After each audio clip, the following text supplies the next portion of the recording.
অসম আৰক্ষীৰ এজন ASI এবাৰ গ্ৰেপ্তাৰ হল শুৱালকুছি থানাৰ এজন ASI দুৰ্নীতি নিবাৰক শাখাই গ্ৰেপ্তাৰ কৰিলে ASI জয়নাল আলীক গোচৰ মীমাংসা কৰাৰ নামত 1 লাখ টকা দাবী কৰিছিল ASI জয়নাল আলীয়ে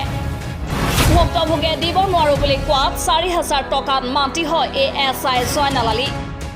2000 দিহৰ পিছত আকৌ 2000 বিচাৰি ধমক দিয়ে ভুক্তভোগীক নিশা শুৱালকুছি থানাত অভিযান চলালে দুৰ্নীতি নিবাৰক শাখাই নিউজ ডেস্ক ৰিপৰ্ট দ্য পুনলাইভ 24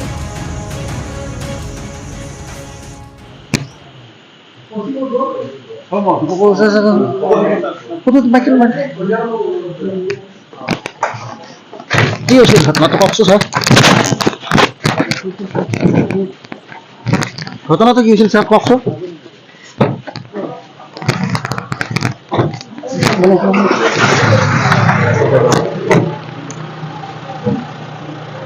ইয়াৰ কাৰণে এৰেষ্ট কৰা হ'ল কওক স্যার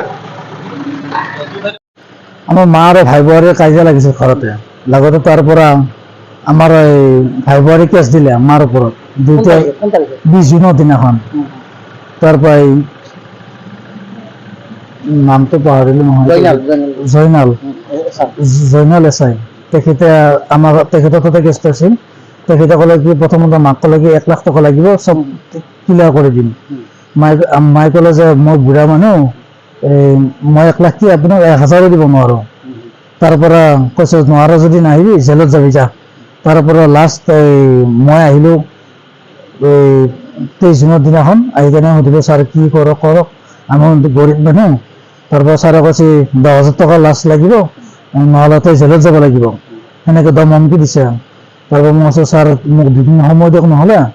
কৈছে হ'ব তোক সময় দিম যা তারপর 26 জুনের দিনাখন আহি কেনে তেখেতক 2000 টাকা দিও আৰু 4000 টাকা মান্তি আছিল তেখেতে নহয় আৰু হাতে ভৰি ধৰি কিবা কৰি মান্তি কৰিছো এই শুৱালকুছি থানাৰ এইখন পুলিচ ষ্টেচনখনত তাৰপৰা এই আমাক তাৰমানে যোৱাকালি মাক ফোন কৰিছে কি হ'ল পইচাটো নিদিয়ে নেকি নিদিয়ে যদি কেছটো উল্টা পাল্টা কৰি দিম তেখেতৰ ৰেকৰ্ডিং মই কৰি থৈ দিছোঁ ৰেকৰ্ডিং আছে মোৰ এতিয়া তেখেতক আৰু মই পইচা যেতিয়াকৈ মই দিব নোৱাৰো মই আইনৰ সহায় বিচাৰি ক্ৰাইম ব্ৰাঞ্চৰ লগত যোগাযোগ কৰি তেখেতক ক্ৰাইম ব্ৰাঞ্চক গতাই দিওঁ আৰু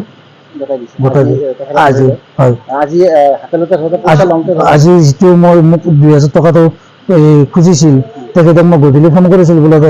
ছাৰ মই পইচাটো লৈ আহিছিলোঁ কৈছে হ'ব আমাৰ দুৱাৰমুখত এইফালে যাই কেনে তেখেতে যেতিয়া মোক পইচাটো লয় তেখেতক ক্ৰাইম ব্ৰাঞ্চে হাতলতে ধৰে। ধন্যবাদ।